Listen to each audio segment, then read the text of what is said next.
दोस्तों नमस्कार।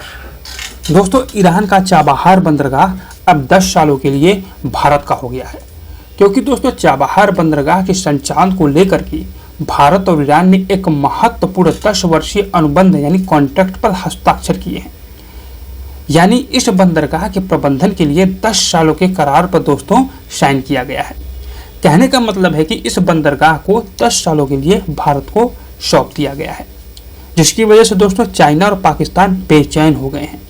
दोस्तों चाइना और पाकिस्तान के बेचैन होने का एक बहुत बड़ा कारण यह है कि यह बंदरगाह यानी चाबहार बंदरगाह चीन द्वारा पाकिस्तान में जो ग्वादर बंदरगाह विकसित किया जा रहा है, उससे यह चाबहार बंदरगाह महज 172 किलोमीटर की दूरी पर मौजूद है। दोस्तों यहाँ पर आपको बता दूं कि ऐसे कई और देश हैं जो इस चाबहार बंदरगाह का यूज अपने बिजनेस के लिए करना चाहते हैं।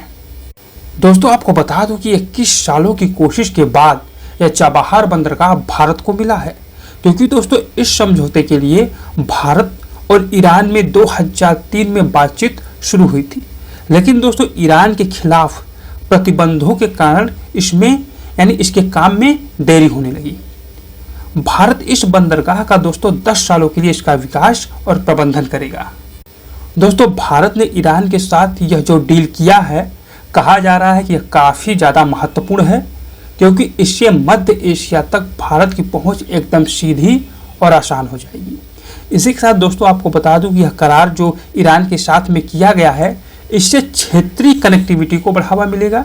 इसके अलावा अफगानिस्तान, मध्य एशिया और यूरेशिया के भारत के संबंधों में और ज़्यादा मजबूती आएगी। यानी कि चाबहार पोर्ट के जरिए अब भारत को अफगानिस्तान और सेंट्रल एशिया से व्यापार करने के लिए एक नया रूट मिल गया है, जिसकी वजह से पाकिस्तान की अब ज़रूरत ही नहीं पड़ेगी, क्योंकि दोस्तों मध्य एशिया तक पहुंचने के लिए पाकिस्तान का सहारा लेना पड़ता था। और दोस्तों पाकिस्तान और भारत के रिश्ते को तो आप जानते ही हैं, इसमें कुछ आपको बताने की ज़रूरत ही नहीं है। दोस्तों यह चाबहार पोर्ट एक तरह से भारत और अफगानिस्तान को व्यापार करने के लिए एक अल्टरनेटिव रूट मुहैया कराएगा। दोस्तों यह पहली बार है कि किसी विदेशी बंदरगाह का मैनेजमेंट भारत अपने हाथों में ले रहा है। इस समझौते के तहत दोस्तों तुरंत बाद अमेरिका ने चेतावनी दी है कि अगर कोई भी देश ईरान के साथ व्यापारिक सौदा करने का सोच रहा है तो उसे प्रतिबंधों का सामना करना पड़ सकता है। यानी ईरान के साथ व्यापार करने की वजह से दोस्तों भारत पर पाबंदियों का खतरा रहेगा। अमेरिका के इस चेतावनी के बाद केंद्रीय विदेश मंत्री जयशंकर ने अपनी प्रतिक्रिया दी। विदेश मंत्री ने कहा कि लोगों को इसको लेकर के संकीर्ण दृष्टिकोण नहीं रखना चाहिए, क्योंकि यह समझौता सभी को लाभ देगा। इसके अलावा दोस्तों अमेरिका विदेश विभाग के मुख्य उप प्रवक्ता वेदांत पटेल ने चाबहार समझौतों को लेकर के कहा था कि ईरान पर अमेरिकी प्रतिबंध लागू रहेंगे और हम उन्हें लागू करना जारी रखेंगे।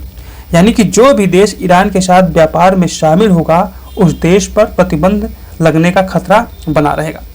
दोस्तों इस समझौते में भारत की ओर से इंडियन पोर्ट्स ग्लोबल लिमिटेड यानी IPGL और ईरान की ओर से पोर्ट एंड मैरीटाइम ऑर्गेनाइजेशन यानी PMO के बीच दीर्घकालिक द्विपक्षीय अनुबंध पर हस्ताक्षर किए हैं।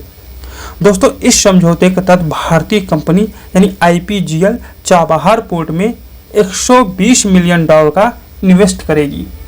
दोस्तों आइए अब थोड़ा सा चाबहार पोर्ट के बारे में समझ लेते हैं। दोस्तों चाबहार पोर्ट ओमान की खाड़ी पर ईरान के दक्षिणी पूर्वी हिस्से में मौजूद सिस्तान और बलूचिस्तान के प्रांत में स्थित है। यह एकमात्र ईरानी बंदरगाह है जिसकी समुद्री तक सीधी पहुंच है। यानी कि यह ईरान का एकमात्र ऐसा बंदरगाह है जो हिंद महासागर में सीधे पहुंच प्रदान कर सकता है। और दोस्तों इस चाबहार बंदरगाह में 2 अलग अलग बंदरगाह शामिल हैं, जिन्हें शाहिद कलंतरी और शाहिद बेहोस्ती के रूप में जाना जाता है। दोस्तों यहाँ पर तो हमने आपको बता ही दिया है कि चाबहार बंदरगाह सिस्तान और बलूचिस्तान प्रांत के मकरान तट पर ओमान की खाड़ी के पास में और होमरुज स्टेट के मुहाने पर मौजूद है। दोस्तों इस बंदरगाह को अफगानिस्तान और मध्य एशिया के देशों जैसे कि तुर्कमेनिस्तान, उज्बेकिस्तान के करीब होने के कारण इसे लैंड लॉक्ड देशों के लिए गोल्डन गेट कहा गया है। इससे आप समझ सकते हैं कि इस पोर्ट का इम्पोर्टेंस कितना है। दोस्तों कहा जा रहा है कि यह बंदरगाह भारतीय दृष्टिकोण से अरब सागर के क्षेत्र में चीन से मुकाबला करने के लिए यह बहुत ही उपयोगी सिद्ध होगा, क्योंकि दोस्तों चीन ने पाकिस्तान के ग्वादर बंदरगाह के विकास के साथ अरब सागर के क्षेत्र में अपनी मौजूदगी और प्रभाव दोनों को बढ़ाने में काफ़ी ज़्यादा प्रयास कर रहा है। दोस्तों ग्वादर बंदरगाह चाबहार बंदरगाह से महज 172 किलोमीटर की दूरी पर स्थित है। दोस्तों कहा जाता है कि चाबहार बंदरगाह के चालू हो जाने से भारत जो कच्चे तेल का आयात करता है उसके लागत में पर्याप्त रूप से गिरावट आएगी। यहाँ पर दोस्तों आपको बता दूं कि चाबहार में प्रगति इस बात पर निर्भर करेगी कि ईरान और अमेरिका के बीच का संबंध कैसा रहेगा। इसी के साथ चाबहार बंदरगाह का विकास स्वस्थ भारत और ईरान के संबंधों पर भी निर्भर करेगा, क्योंकि दोस्तों भारत का सऊदी अरब के साथ, यूएई के साथ, इसके अलावा इजराइल के साथ अच्छे संबंध है, जबकि इन देशों के साथ ईरान का संबंध अच्छा नहीं है। दोस्तों अगर ये नॉलेज आपको पसंद आए तो कृपया करके चैनल को सब्सक्राइब कर दीजिए और वीडियो को लाइक और शेयर कर दीजिए। धन्यवाद।